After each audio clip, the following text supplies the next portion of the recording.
பழவேற்காடு அருகே மீனவர்கள் ஊர்காலி போராட்டம்.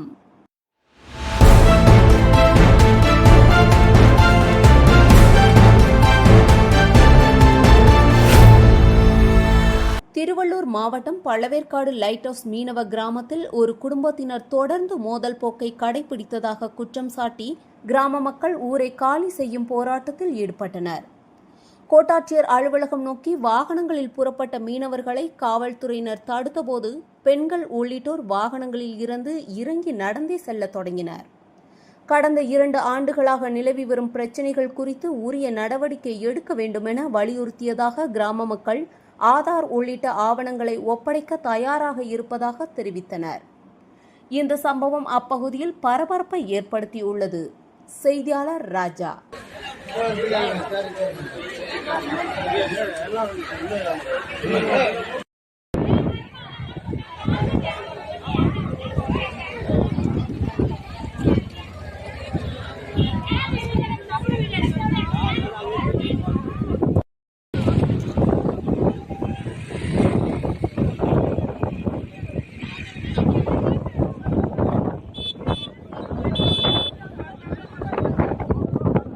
நின்னா எல்லாம் கும்பலா வந்துட்டுங்க.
அந்த பையன் வந்து ஏதோ ஒரு பிரச்சனை பண்ணிட்டான்னு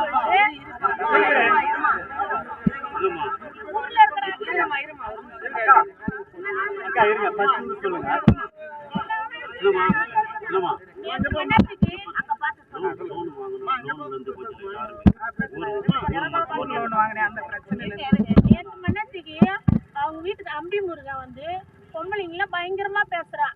எல்லா பொம்பளைங்களும் என் காலுக்கு கீழே தான். நீங்க என்ன பண்ணுவீங்க? அதிகாரி ஃபுல்லாவே என் கையில தான்.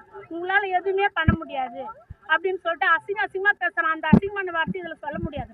இது 10 பேரை பார்க்க வேண்டிய இடம், அதனால சொல்ல முடியாது. ரொம்ப பயங்கரமா பேசுறான். நாங்க கேட்டதுக்கு என்ன சொல்றேன், உங்க ஊரு பெரியவங்களாம் வந்து என் காலில் வந்து மன்னிப்பு கேட்டாங்க, நீங்க நடி பேசுறீங்க அப்படின்னு சொல்லிட்டு பேசணும். அவங்க பொம்பளையும் வந்து அசிங்கமா பேச்சு. இந்த பக்கம் இருக்கிறவெல்லாம் தேவையில்லைங்க, என் புள்ள வந்து உங்களை என்னென்ன பண்ண போறான் பாரு நைட்டு வந்து அப்படின்னு சொல்லிட்டு அந்த பொம்பளையும் பேசு.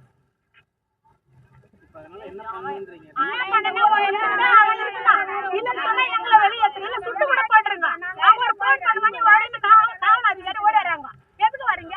நான் என்ன எதுக்காக பட்டியா? சரி, ஊர் நிர்வாகி தான் எது தப்பு பண்றாங்க. 10 பொம்பளை கூப்பிட்டு கேளு. காவலாளி வர இல்ல, அவன் போன் பண்ணாடி எதுக்கு வர? கேட்க மாட்டேன். எதுவும்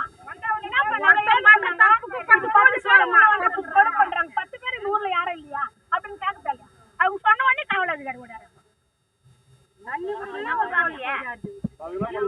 என்ன பண்ணா ஒண்ணு இருந்தா அவன் இருக்கணும். எல்லாரும் கூட சுட்டு பாட்டு போயிடுங்க. அதை பத்தி எங்களுக்கு கவலையே கிடையாது. நாங்க வருஷம் வந்து எங்கிட்ட மல்லு கொடுக்க கூடாது. எங்கிட்ட பணம் அப்படி கேஸ் போட்டுறேன். பணம் யார் செலவு பண்றது? நாங்க சோறுலாம் சாவோம். 3 மாசம் சோறு சம்பாரிச்சு சோறு சொல்லுவோம். மீதி மாசமெல்லாம் நாங்க பட்டினியா சாவோம். அப்படி இருக்கும்போது சபாவிக்கிற பணமெல்லாம் அவனுக்கு நாங்க போட்டோம்னா என்ன அவரு சொல்லுங்க? எப்படி படிக்க வைக்கிறது? யாரு பேசினாலும் அவன் மேல கேஸ் கொடுக்குறோம். யாரு பேசினாலும் அவன் மேல கேஸ் கொடுக்குறோம். எப்படி சொல்லுங்க? அதனால எங்களால வந்து பணம் எதுவும் பண்ண முடியாது. எங்களுக்கு வலுவும் கிடையாது. அவன் கையில வந்து எல்லா அதிகாரியும் இருக்கிறாங்க. அவனே உண்டியா வாழட்டும். நாங்க எல்லாரும் இதோட குடும்பத்தோட எங்க போறீங்களோ அங்க போட்டு நாங்க போயிடுறோம். அப்படி இல்லைன்னு சொல்லிட்டு சொன்னா அவனே வந்து வராங்க.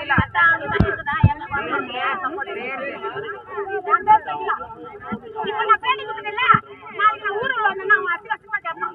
உடனே நான் பதில் கேட்க எல்லாமே லைட் ஹவுஸ் சேர்ந்தவங்க தான்.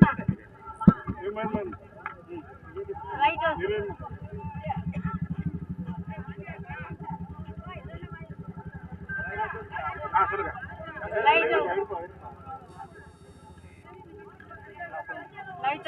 என் பேரு ஜெயலட்சுமி. நாங்க வந்து ரொம்ப இது பண்றவங்க ரவுடிங்க மாதிரி எல்லாம் கிடையாது. எங்க ஊர் ஆம்பளைங்கெல்லாம் ரொம்ப சாப்பிட்டு எதா இருந்தாலும் பார்த்து தான் பேசுவாங்க. இவங்க ரொம்ப தொல்லை கொடுக்குறாங்க. தண்ணி எடுக்க வந்தா போலீஸ் வருது, ஜிம்முக்கு போலீஸ் வருது. அப்போ ஒரு ஆளுக்கு நான் போலீஸா? என் ஊருக்கு போலீஸ் கிடையாதா? 10 பேர் கை தட்டினா சவுண்ட் வருமா? ஒருத்தன் கை தட்டினா சவுண்ட் வருமா? அவன் ஏன் பொம்பளைங்களெல்லாம் தேவையான்றான், ஒட்ட பையன்றான், அந்த பையன். அப்போ அவன் ஒண்டிதான் ஆம்பளையா? மீன் பேர்லாம் இருக்கிற 150 பேர்லாம் இதுவா? எங்க ஊர் ஆம்பளைங்கெல்லாம் ஏன் எதுவும் பேச மாட்டாங்க? பிரச்சனைன்னு போக மாட்டாங்க. இந்த பகுதியிலே பிரச்சனைனா எங்க ஊரார் எதுக்குமே போக மாட்டாங்க. நல்லா சுமூகமா முடியணுன்ட்டு தான் நினைப்பாங்களே கண்டு பிரச்சனை பண்ண மாட்டாங்க. பொம்பளையா அசிங்கமா இருக்கு. ஏன்னா நாங்க ராத்திரி பிரச்சனை பண்ணுவோன்ட்டு அவங்க ரோட்ல வந்து அனாவசமா பேசுறாங்க. ஊர்ல இருக்கிறவங்கெல்லாம் பொட்ட பையன்றாங்க. பொம்பளை எல்லாம் தப்பா பேசுறாங்க. எல்லாரும் தப்பா பேசுவாங்க. யாருக்கும் பேச தெரியாது இல்ல, எல்லாரும் பேசுவாங்க. ஆனாவும் இன்னத்துக்கு போலீஸ் வருதா? விசாரி. நீங்க என்ன பண்ணுங்க? நாங்க எதா இருந்தாலும் கேஸ் 4 பேர் 5 பேர் விட்டா அவன் பொண்டாட்டி பிள்ளைங்க கேள்வி கேட்காதா ஊரா? ஏன் கேஸ் கொடுக்குறாங்க? விசாரிய கூடு, விசாரி. 2 பக்கம் விசாரி. பொம்பளைங்களை கூடு. என்னைக்கு ஒண்ணும் பண்ண முடியாதுன்னு சொல்லிட்டாங்க. என்ன ஒண்ணும் பண்ண முடியாது, எல்லாம் என் காலில் அப்படின்னு சொல்லிட்டாங்க. 22 பேர் இன்னைக்கு சாயந்தரத்துக்குள்ள அரெஸ்ட் பண்ணான்னு சொல்லுங்க.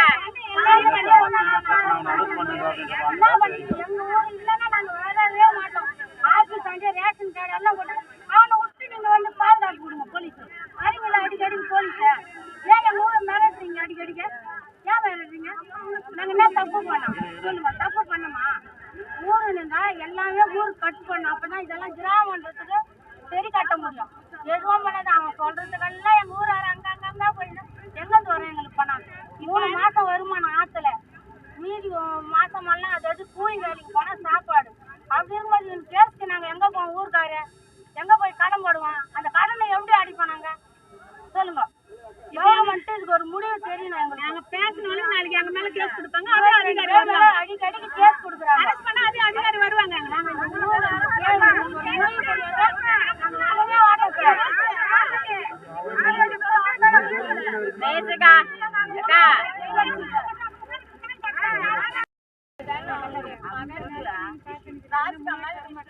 இவங்க 2 பேருமே 3 வருஷ காலமா லைட் ஹவுஸ்ல ஒரே பிரச்சனை பண்ணிட்டு இருக்காங்க.